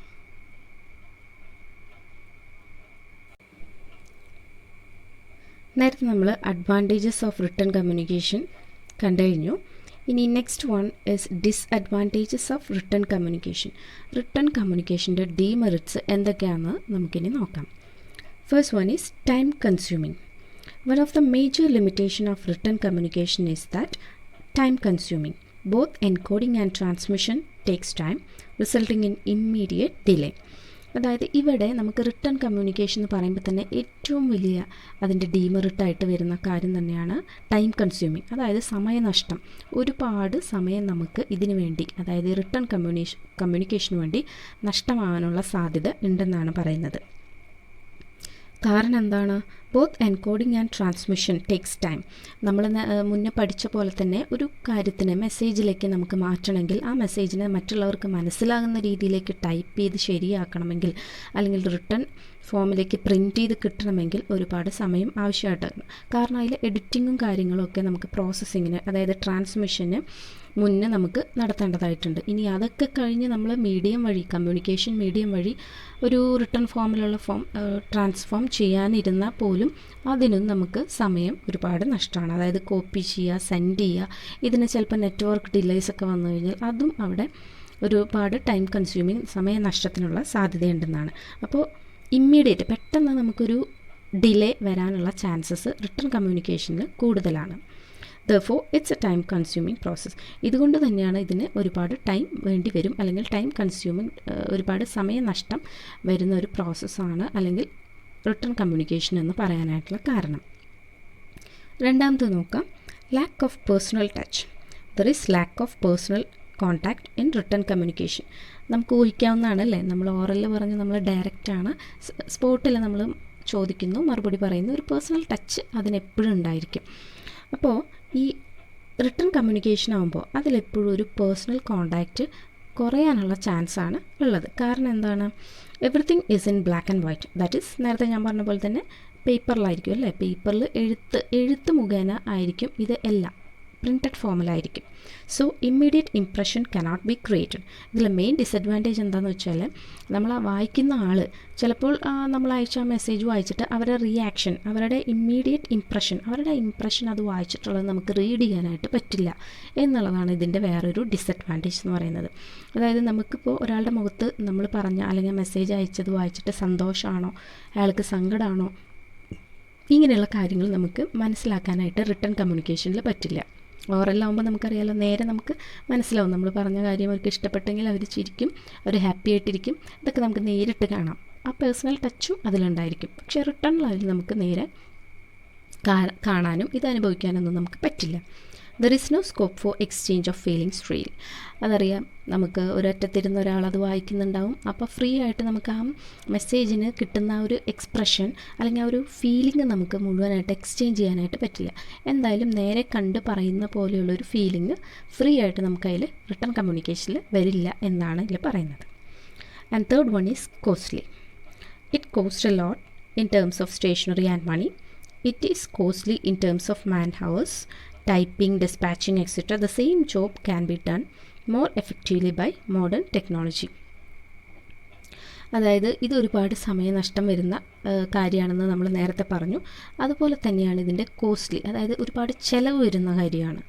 എങ്ങനെയാണ് ഒരുപാട് ചിലവ് വരുന്നത്? ഇതിപ്പോൾ നമുക്ക് വെറുതെ അങ്ങനെ സ്റ്റേഷനറി ആൻഡ് മണി എന്ന് പറയുമ്പോൾ ഒരുപാട് പൈസ ഇതിനു വേണ്ടി പോകേണ്ടി വരികയാണ്. കാരണം അറ്റ്ലീസ്റ്റ് പ്രിൻ്റർ, ഇപ്പോൾ ഒരു വലിയ സ്ഥാപനമാണെങ്കിൽ റിട്ടേൺ ഫോമിലാകുമ്പോൾ നമുക്ക് പ്രിൻ്റർ ആവശ്യമാണ്. പ്രിൻ്റർ എന്ന് പറഞ്ഞാൽ വെറും പ്രിൻ്റർ ആയിരിക്കില്ല, നല്ല കളർ പ്രിൻറ്റിങ്ങിനുള്ള പ്രിൻറ്റേഴ്സ് വേണം. അതിൻ്റെ ഇങ്കിനെന്ന് പറഞ്ഞു കഴിഞ്ഞാൽ അത്രയും വിലയാണ്. അപ്പോൾ അതിനുള്ള ക്യാഷ് വേണം. പിന്നെ അത് നന്നായി സൂക്ഷിക്കാനുള്ള ഒരു സ്പേസ് വേണം. അപ്പോൾ അതിനുള്ള എക്സ്പെൻസ് വേറെ വേണം. പിന്നെ അതൊരു കൂളിംഗ് പ്രോസസ്സിലേക്ക് AC ആക്കേണ്ടി വരും ചിലപ്പോൾ. അപ്പോൾ അതിനുള്ള ചിലവ് വേറെ വരും. ഇലക്ട്രിസിറ്റി, ഇപ്പോൾ ഈ പ്രിൻറ്റിങ്ങിനൊക്കെ വേണ്ടി ഇലക്ട്രിസിറ്റി വരുന്നുണ്ട്. അപ്പോൾ അത് ഫുൾ ടൈം പ്രിൻറ്റ് ചെയ്തുകൊണ്ടിരിക്കുകയാണെങ്കിൽ അതിനുള്ള ചാർജ്, ഇലക്ട്രിസിറ്റി ചാർജ് വേറെ. അപ്പോൾ സ്റ്റേഷനറിക്കും പ്രിൻറ്റിങ്ങിനും അതുപോലെ തന്നെ പേന, പെൻസിൽ, അങ്ങനെ ഒരുപാട് സ്റ്റേഷനറി ഐറ്റംസ് ഇവിടെ ആവശ്യമായിട്ട് വരികയാണ്. അപ്പോൾ അങ്ങനെ വരുമ്പോൾ ഇത് നമുക്ക് വളരെ കോസ്റ്റ്ലി ആയിട്ടുള്ളൊരു കാര്യമാണ് ഈ റിട്ടേൺ കമ്മ്യൂണിക്കേഷൻ എന്ന് പറയുന്നത്. ഇത് costly in terms of man hours, അതായത് ഈ ഒരു കാര്യത്തിൽ മാത്രമല്ല, നമുക്ക് അത് പ്രിൻ്റ് ചെയ്യാനൊക്കെ വെറുതെ ഇരിക്കുകയല്ല, അത് ഓപ്പറേറ്റ് ചെയ്യാൻ വേണ്ടിയിട്ടുള്ള എംപ്ലോയീസ് വേണം. അപ്പോൾ അവരെ സംബന്ധിച്ചിടത്തോളം അവർക്ക് സാലറി കൊടുക്കണം, അതൊരു കോസ്റ്റ്ലിയാണ്. പിന്നെ അതുപോലെ തന്നെ ഇത് ടൈപ്പ് ചെയ്തുണ്ടാക്കുക, അതിന് വരുന്ന കോസ്റ്റിങ്, അതുപോലെ തന്നെ ഇത് പാക്ക് ചെയ്യുക, ഡിസ്പാച്ച് ചെയ്യുക, ഇത് പാക്ക് ചെയ്ത് ഏത് സ്ഥലത്തേക്കാണോ എത്തിക്കേണ്ടത്. ഇപ്പോൾ ഫോർ എക്സാമ്പിൾ നമുക്ക് ബുക്സിൻ്റെ കാര്യമൊക്കെ ആണെങ്കിൽ ഈ ബുക്ക് ബൈൻഡിങ് അല്ലെങ്കിൽ ബുക്ക് പ്രിൻറ്റ് ചെയ്യുന്ന സ്ഥലത്തെ ആൾക്കാരൊക്കെ ആണെങ്കിൽ ഇത് തന്നെയാണ് അവസ്ഥ. അവർക്കത് പ്രിൻറ്റ് ചെയ്ത് അത് ഡിസ്പാച്ച് ചെയ്ത് പാക്ക് ചെയ്ത് കറക്റ്റ് ഏതൊക്കെ സ്ഥലങ്ങളിലാണോ എത്തിക്കേണ്ടത് അവിടേക്ക് എത്തിക്കണം. ഇങ്ങനെയുള്ള കാര്യങ്ങൾ ഇതിനൊക്കെ അപ്പോൾ അതിനുവേണ്ടി ട്രാവൽ ചെയ്യുന്ന വണ്ടിക്ക് കൊടുക്കേണ്ട ചാർജസ്, അപ്പോൾ അതുപോലെ നമുക്ക് സ്റ്റോർ ചെയ്യുന്ന റൂമിൽ നിന്ന് നമ്മൾ ഡെസ്റ്റിനേഷനിലേക്ക് എത്തിക്കുന്നു, അപ്പോൾ ആ രീതിക്ക് വരുന്ന എക്സ്പെൻസ് വേറെ. ഇതെല്ലാം കൂടി നോക്കുമ്പോൾ നമുക്ക് റിട്ടേൺ കമ്മ്യൂണിക്കേഷൻ എന്ന് പറയുന്നത് വളരെ കോസ്റ്റ്ലി ആയിട്ടുള്ള കാര്യം തന്നെയാണ്. The same job can be done more effectively by modern technology. ഇതേ കാര്യം തന്നെ നമുക്ക് മോഡേൺ ടെക്നോളജി വെച്ചിട്ട് ചിലവ് ചുരുക്കിയിട്ടും നല്ല രീതിയിലും ചെയ്യാൻ പറ്റുന്നതാണ്. പക്ഷെ നമുക്ക് ഈ റിട്ടേൺ കമ്മ്യൂണിക്കേഷൻ മാത്രമായിട്ട് ഉപയോഗിക്കുമ്പോൾ നമുക്ക് അതിലേക്ക് കൂടുതൽ പോകാനും പറ്റില്ല എന്നുള്ളതാണ് പറയുന്നത്. നെക്സ്റ്റ് ഫോർത്ത് വൺ പറയുന്നത് വൺ വേ ചാനലാണ്. There is one way channel which flows from top to bottom downward communication. It is rigid and lacks quality and flexibility. അതായത് ഈ റിട്ടേൺ കമ്മ്യൂണിക്കേഷൻ എപ്പോഴും വൺ വേ ചാനലാണ് എന്ന് പറയാൻ കാരണം എന്താണ്?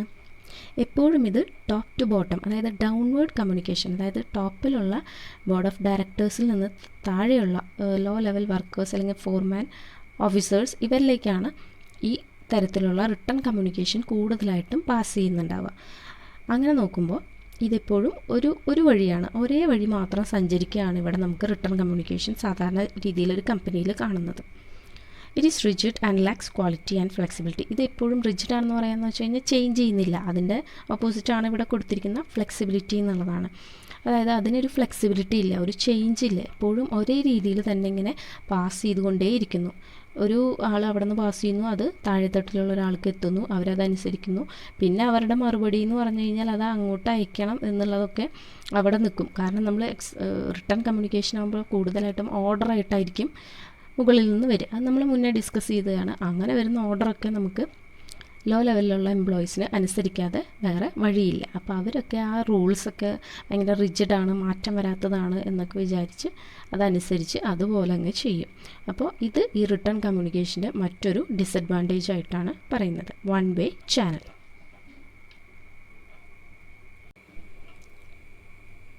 നേരത്തെ നമ്മൾ അഡ്വാൻറ്റേജസ് ഓഫ് റിട്ടേൺ കമ്മ്യൂണിക്കേഷൻ കണ്ടു കഴിഞ്ഞു. ഇനി next one is disadvantages of written communication. Written കമ്മ്യൂണിക്കേഷൻ്റെ ഡീമെറിറ്റ്സ് എന്തൊക്കെയാണെന്ന് നമുക്കിനി നോക്കാം. First one is time consuming. One of the major limitation of written communication is that time consuming. Both encoding and transmission takes time, resulting in immediate delay. അതായത് ഇവിടെ നമുക്ക് written communication എന്ന് പറയുമ്പോൾ തന്നെ ഏറ്റവും വലിയ അതിൻ്റെ ഡീമെറിറ്റായിട്ട് വരുന്ന കാര്യം തന്നെയാണ് ടൈം കൺസ്യൂമിങ്, അതായത് സമയനഷ്ടം. ഒരുപാട് സമയം നമുക്ക് ഇതിനു വേണ്ടി, അതായത് റിട്ടേൺ കമ്മ്യൂണിക്കേഷന് വേണ്ടി നഷ്ടമാകാനുള്ള സാധ്യത ഉണ്ടെന്നാണ് പറയുന്നത്. കാരണം എന്താണ്? Both encoding and transmission takes time. നമ്മൾ മുന്നേ പഠിച്ച പോലെ തന്നെ ഒരു കാര്യത്തിനെ മെസ്സേജിലേക്ക് നമുക്ക് മാറ്റണമെങ്കിൽ ആ മെസ്സേജിനെ മറ്റുള്ളവർക്ക് മനസ്സിലാകുന്ന രീതിയിലേക്ക് ടൈപ്പ് ചെയ്ത് ശരിയാക്കണമെങ്കിൽ അല്ലെങ്കിൽ റിട്ടേൺ ഫോമിലേക്ക് പ്രിൻറ്റ് ചെയ്ത് കിട്ടണമെങ്കിൽ ഒരുപാട് സമയം ആവശ്യമായിട്ടാണ്. കാരണം അതിൽ എഡിറ്റിങ്ങും കാര്യങ്ങളൊക്കെ നമുക്ക് പ്രോസസ്സിങ്ങിന്, അതായത് ട്രാൻസ്മിഷന് മുന്നേ നമുക്ക് നടത്തേണ്ടതായിട്ടുണ്ട്. ഇനി അതൊക്കെ കഴിഞ്ഞ് നമ്മൾ മീഡിയം വഴി, കമ്മ്യൂണിക്കേഷൻ മീഡിയം വഴി ഒരു റിട്ടേൺ ഫോമിലുള്ള ട്രാൻസ്ഫോം ചെയ്യാനിരുന്നാൽ പോലും അതിനും നമുക്ക് സമയം ഒരുപാട് നഷ്ടമാണ്. അതായത് കോപ്പി ചെയ്യുക, സെൻഡ് ചെയ്യുക, ഇതിന് ചിലപ്പോൾ നെറ്റ്വർക്ക് ഡിലേസ് ഒക്കെ വന്നു കഴിഞ്ഞാൽ അതും അവിടെ ഒരുപാട് ടൈം കൺസ്യൂമിങ്, സമയനഷ്ടത്തിനുള്ള സാധ്യതയുണ്ടെന്നാണ്. അപ്പോൾ ഇമ്മീഡിയറ്റ് പെട്ടെന്ന് നമുക്കൊരു ഡിലേ വരാനുള്ള ചാൻസസ് റിട്ടേൺ കമ്മ്യൂണിക്കേഷനിൽ കൂടുതലാണ്. Therefore, it's a time consuming process. ഇതുകൊണ്ട് തന്നെയാണ് ഇതിന് ഒരുപാട് ടൈം വേണ്ടി വരും, അല്ലെങ്കിൽ ടൈം കൺസ്യൂമിങ്, ഒരുപാട് സമയനഷ്ടം വരുന്ന ഒരു പ്രോസസ്സാണ് അല്ലെങ്കിൽ റിട്ടേൺ കമ്മ്യൂണിക്കേഷൻ എന്ന് പറയാനായിട്ടുള്ള കാരണം. രണ്ടാമത് നോക്കാം, lack of personal touch. There is lack of personal contact in written communication. നമുക്ക് ഊഹിക്കാവുന്നതാണല്ലേ, നമ്മൾ ഓറലിൽ പറഞ്ഞ് നമ്മൾ ഡയറക്റ്റാണ്, സ്പോട്ടിൽ നമ്മൾ ചോദിക്കുന്നു, മറുപടി പറയുന്നു, ഒരു പേഴ്സണൽ ടച്ച് അതിനെപ്പോഴും ഉണ്ടായിരിക്കും. അപ്പോൾ ഈ റിട്ടേൺ കമ്മ്യൂണിക്കേഷൻ ആകുമ്പോൾ അതിലെപ്പോഴും ഒരു പേഴ്സണൽ കോണ്ടാക്റ്റ് കുറയാനുള്ള ചാൻസാണ് ഉള്ളത്. കാരണം എന്താണ്, everything is in black and white. That is നേരത്തെ ഞാൻ പറഞ്ഞ പോലെ തന്നെ പേപ്പറിലായിരിക്കും അല്ലേ, പേപ്പറിൽ എഴുത്ത് മുഖേന ആയിരിക്കും ഇത് എല്ലാം, പ്രിൻറ്റഡ് ഫോമിലായിരിക്കും. So immediate impression cannot be created. ഇതിലെ മെയിൻ ഡിസഡ്വാൻറ്റേജ് എന്താണെന്ന് വെച്ചാൽ, നമ്മൾ ആ വായിക്കുന്ന ആൾ ചിലപ്പോൾ നമ്മൾ അയച്ച ആ മെസ്സേജ് വായിച്ചിട്ട് അവരുടെ റിയാക്ഷൻ, അവരുടെ ഇമ്മീഡിയറ്റ് ഇംപ്രഷൻ അത് വായിച്ചിട്ടുള്ളത് നമുക്ക് റീഡ് ചെയ്യാനായിട്ട് പറ്റില്ല എന്നുള്ളതാണ് ഇതിൻ്റെ വേറൊരു ഡിസഡ്വാൻറ്റേജ് എന്ന് പറയുന്നത്. അതായത് നമുക്കിപ്പോൾ ഒരാളുടെ മുഖത്ത് നമ്മൾ പറഞ്ഞ അല്ലെങ്കിൽ മെസ്സേജ് അയച്ചത് വായിച്ചിട്ട് സന്തോഷമാണോ, അയാൾക്ക് സങ്കടമാണോ, ഇങ്ങനെയുള്ള കാര്യങ്ങൾ നമുക്ക് മനസ്സിലാക്കാനായിട്ട് റിട്ടേൺ കമ്മ്യൂണിക്കേഷനിൽ പറ്റില്ല. ഓറലാവുമ്പോൾ നമുക്കറിയാലോ, നേരെ നമുക്ക് മനസ്സിലാവും, നമ്മൾ പറഞ്ഞ കാര്യം അവർക്ക് ഇഷ്ടപ്പെട്ടെങ്കിൽ അവർ ചിരിക്കും, അവർ ഹാപ്പി ആയിട്ടിരിക്കും, ഇതൊക്കെ നമുക്ക് നേരിട്ട് കാണാം, ആ പേഴ്സണൽ ടച്ചും അതിലുണ്ടായിരിക്കും. പക്ഷേ റിട്ടേണിലായാലും നമുക്ക് നേരെ കാണാനും ഇത് അനുഭവിക്കാനൊന്നും നമുക്ക് പറ്റില്ല. There is no scope for exchange of feelings free. അതറിയാം, നമുക്ക് ഒരൊറ്റത്തിരുന്ന ഒരാൾ അത് വായിക്കുന്നുണ്ടാവും, അപ്പോൾ ഫ്രീ ആയിട്ട് നമുക്ക് ആ മെസ്സേജിന് കിട്ടുന്ന ആ ഒരു എക്സ്പ്രഷൻ അല്ലെങ്കിൽ ആ ഒരു ഫീലിംഗ് നമുക്ക് മുഴുവനായിട്ട് എക്സ്ചേഞ്ച് ചെയ്യാനായിട്ട് പറ്റില്ല. എന്തായാലും നേരെ കണ്ട് പറയുന്ന പോലെയുള്ളൊരു ഫീലിംഗ് ഫ്രീ ആയിട്ട് നമുക്കതിൽ റിട്ടേൺ കമ്മ്യൂണിക്കേഷനിൽ വരില്ല എന്നാണ് ഇതിൽ പറയുന്നത്. And third one is costly. It cost a lot in terms of stationery and money. It is costly in terms of man hours, typing, dispatching, etc. The same job can be done more effectively by modern technology. അതായത് ഇത് ഒരുപാട് സമയനഷ്ടം വരുന്ന കാര്യമാണെന്ന് നമ്മൾ നേരത്തെ പറഞ്ഞു. അതുപോലെ തന്നെയാണ് ഇതിൻ്റെ കോസ്റ്റ്ലി, അതായത് ഒരുപാട് ചിലവ് വരുന്ന കാര്യമാണ്. എങ്ങനെയാണ് ഒരുപാട് ചിലവ് വരുന്നത്? ഇതിപ്പോൾ നമുക്ക് വെറുതെ അങ്ങനെ സ്റ്റേഷനറി ആൻഡ് മണി എന്ന് പറയുമ്പോൾ ഒരുപാട് പൈസ ഇതിനു വേണ്ടി പോകേണ്ടി വരികയാണ്. കാരണം അറ്റ്ലീസ്റ്റ് പ്രിൻ്റർ, ഇപ്പോൾ ഒരു വലിയ സ്ഥാപനമാണെങ്കിൽ റിട്ടേൺ ഫോമിലാകുമ്പോൾ നമുക്ക് പ്രിൻ്റർ ആവശ്യമാണ്. പ്രിൻ്റർ എന്ന് പറഞ്ഞാൽ വെറും പ്രിൻ്റർ ആയിരിക്കില്ല, നല്ല കളർ പ്രിൻറ്റിങ്ങിനുള്ള പ്രിൻറ്റേഴ്സ് വേണം. അതിൻ്റെ ഇങ്കിനെന്ന് പറഞ്ഞു കഴിഞ്ഞാൽ അത്രയും വിലയാണ്, അപ്പോൾ അതിനുള്ള ക്യാഷ് വേണം. പിന്നെ അത് നന്നായി സൂക്ഷിക്കാനുള്ള ഒരു സ്പേസ് വേണം, അപ്പോൾ അതിനുള്ള എക്സ്പെൻസ് വേറെ വേണം. പിന്നെ അതൊരു കൂളിംഗ് പ്രോസസ്സിലേക്ക് AC ആക്കേണ്ടി വരും ചിലപ്പോൾ, അപ്പോൾ അതിനുള്ള ചിലവ് വേറെ വരും. ഇലക്ട്രിസിറ്റി, ഇപ്പോൾ ഈ പ്രിൻറ്റിങ്ങിനൊക്കെ വേണ്ടി ഇലക്ട്രിസിറ്റി വരുന്നുണ്ട്, അപ്പോൾ അത് ഫുൾ ടൈം പ്രിൻറ്റ് ചെയ്തുകൊണ്ടിരിക്കുകയാണെങ്കിൽ അതിനുള്ള ചാർജ്, ഇലക്ട്രിസിറ്റി ചാർജ് വേറെ. അപ്പോൾ സ്റ്റേഷനറിക്കും പ്രിൻറ്റിങ്ങിനും അതുപോലെ തന്നെ പേന, പെൻസിൽ, അങ്ങനെ ഒരുപാട് സ്റ്റേഷനറി ഐറ്റംസ് ഇവിടെ ആവശ്യമായിട്ട് വരികയാണ്. അപ്പോൾ അങ്ങനെ വരുമ്പോൾ ഇത് നമുക്ക് വളരെ കോസ്റ്റ്ലി ആയിട്ടുള്ളൊരു കാര്യമാണ് ഈ റിട്ടേൺ കമ്മ്യൂണിക്കേഷൻ എന്ന് പറയുന്നത്. ഇത് costly in terms of man hours, അതായത് ഈ ഒരു കാര്യത്തിൽ മാത്രമല്ല, നമുക്ക് അത് പ്രിൻ്റ് ചെയ്യാനൊക്കെ വെറുതെ ഇരിക്കുകയല്ല, അത് ഓപ്പറേറ്റ് ചെയ്യാൻ വേണ്ടിയിട്ടുള്ള എംപ്ലോയീസ് വേണം. അപ്പോൾ അവരെ സംബന്ധിച്ചിടത്തോളം അവർക്ക് സാലറി കൊടുക്കണം, അതൊരു കോസ്റ്റ്ലിയാണ്. പിന്നെ അതുപോലെ തന്നെ ഇത് ടൈപ്പ് ചെയ്തുണ്ടാക്കുക, അതിന് വരുന്ന കോസ്റ്റിങ്, അതുപോലെ തന്നെ ഇത് പാക്ക് ചെയ്യുക, ഡിസ്പാച്ച് ചെയ്യുക, ഇത് പാക്ക് ചെയ്ത് ഏത് സ്ഥലത്തേക്കാണോ എത്തിക്കേണ്ടത്. ഇപ്പോൾ ഫോർ എക്സാമ്പിൾ നമുക്ക് ബുക്സിൻ്റെ കാര്യമൊക്കെ ആണെങ്കിൽ ഈ ബുക്ക് ബൈൻഡിങ് അല്ലെങ്കിൽ ബുക്ക് പ്രിൻ്റ് ചെയ്യുന്ന സ്ഥലത്തെ ആൾക്കാരൊക്കെ ആണെങ്കിൽ ഇത് തന്നെയാണ് അവസ്ഥ. അവർക്കത് പ്രിൻ്റ് ചെയ്ത് അത് ഡിസ്പാച്ച് ചെയ്ത് പാക്ക് ചെയ്ത് കറക്റ്റ് ഏതൊക്കെ സ്ഥലങ്ങളിലാണോ എത്തിക്കേണ്ടത് അവിടേക്ക് എത്തിക്കണം, ഇങ്ങനെയുള്ള കാര്യങ്ങൾ. ഇതിനൊക്കെ അപ്പോൾ അതിനു വേണ്ടി ട്രാവൽ ചെയ്യുന്ന വണ്ടിക്ക് കൊടുക്കേണ്ട ചാർജസ്, അപ്പോൾ അതുപോലെ നമുക്ക് സ്റ്റോർ ചെയ്യുന്ന റൂമിൽ നിന്ന് നമ്മൾ ഡെസ്റ്റിനേഷനിലേക്ക് എത്തിക്കുന്നു, അപ്പോൾ ആ രീതിക്ക് വരുന്ന എക്സ്പെൻസ് വേറെ. ഇതെല്ലാം കൂടി നോക്കുമ്പോൾ നമുക്ക് റിട്ടേൺ കമ്മ്യൂണിക്കേഷൻ എന്ന് പറയുന്നത് വളരെ കോസ്റ്റ്ലി ആയിട്ടുള്ള കാര്യം തന്നെയാണ്. The same job can be done more effectively by modern technology. ഇതേ കാര്യം തന്നെ നമുക്ക് മോഡേൺ ടെക്നോളജി വെച്ചിട്ട് ചിലവ് ചുരുക്കിയിട്ടും നല്ല രീതിയിലും ചെയ്യാൻ പറ്റുന്നതാണ്. പക്ഷെ നമുക്ക് ഈ റിട്ടൺ കമ്മ്യൂണിക്കേഷൻ മാത്രമായിട്ട് ഉപയോഗിക്കുമ്പോൾ നമുക്ക് അതിലേക്ക് കൂടുതൽ പോകാനും പറ്റില്ല എന്നുള്ളതാണ് പറയുന്നത്. നെക്സ്റ്റ് 4th വൺ പറയുന്നത് വൺ വേ ചാനലാണ്. There is one way channel which flows from top to bottom downward communication. It is rigid and lacks quality and flexibility. അതായത് ഈ റിട്ടൺ കമ്മ്യൂണിക്കേഷൻ എപ്പോഴും വൺ വേ ചാനലാണ് എന്ന് പറയാൻ കാരണം എന്താണ്? എപ്പോഴും ഇത് ടോപ്പ് ടു ബോട്ടം, അതായത് ഡൗൺവേർഡ് കമ്മ്യൂണിക്കേഷൻ, അതായത് ടോപ്പിലുള്ള ബോർഡ് ഓഫ് ഡയറക്ടേഴ്സിൽ നിന്ന് താഴെയുള്ള ലോ ലെവൽ വർക്കേഴ്സ് അല്ലെങ്കിൽ ഫോർമാൻ ഓഫീസേഴ്സ് ഇവരിലേക്കാണ് ഈ തരത്തിലുള്ള റിട്ടൺ കമ്മ്യൂണിക്കേഷൻ കൂടുതലായിട്ടും പാസ് ചെയ്യുന്നുണ്ടാവുക. അങ്ങനെ നോക്കുമ്പോൾ ഇതെപ്പോഴും ഒരു വഴിയാണ്, ഒരേ വഴി മാത്രം സഞ്ചരിക്കുകയാണ് ഇവിടെ നമുക്ക് റിട്ടൺ കമ്മ്യൂണിക്കേഷൻ സാധാരണ രീതിയിൽ ഒരു കമ്പനിയിൽ കാണുന്നത്. It is rigid and lacks quality and flexibility. ഇത് എപ്പോഴും റിജിഡ് ആണെന്ന് പറയാമെന്ന് വെച്ച് കഴിഞ്ഞാൽ ചേഞ്ച് ചെയ്യുന്നില്ല. അതിൻ്റെ ഓപ്പോസിറ്റാണ് ഇവിടെ കൊടുത്തിരിക്കുന്ന ഫ്ലെക്സിബിലിറ്റി എന്നുള്ളതാണ്. അതായത് അതിനൊരു ഫ്ലെക്സിബിലിറ്റി ഇല്ല, ഒരു ചേഞ്ച് ഇല്ല, എപ്പോഴും ഒരേ രീതിയിൽ തന്നെ ഇങ്ങനെ പാസ് ചെയ്തുകൊണ്ടേയിരിക്കുന്നു. ഒരു ആൾ അവിടെ നിന്ന് പാസ് ചെയ്യുന്നു, അത് താഴെത്തട്ടിലുള്ള ഒരാൾക്ക് എത്തുന്നു, അവരതനുസരിക്കുന്നു. പിന്നെ അവരുടെ മറുപടി എന്ന് പറഞ്ഞു കഴിഞ്ഞാൽ അത് അങ്ങോട്ട് അയക്കണം എന്നുള്ളതൊക്കെ അവിടെ നിൽക്കും. കാരണം നമ്മൾ റിട്ടൺ കമ്മ്യൂണിക്കേഷൻ ആകുമ്പോൾ കൂടുതലായിട്ടും ഓർഡറായിട്ടായിരിക്കും മുകളിൽ നിന്ന് വരിക. അത് നമ്മൾ മുന്നേ ഡിസ്കസ് ചെയ്തതാണ്. അങ്ങനെ വരുന്ന ഓർഡറൊക്കെ നമുക്ക് ലോ ലെവലിലുള്ള എംപ്ലോയീസിന് അനുസരിക്കാതെ വേറെ വഴിയില്ല. അപ്പോൾ അവരൊക്കെ ആ റൂൾസൊക്കെ ഭയങ്കര റിജിഡാണ്, മാറ്റം വരാത്തതാണ് എന്നൊക്കെ വിചാരിച്ച് അതനുസരിച്ച് അതുപോലെ അങ്ങ് ചെയ്യും.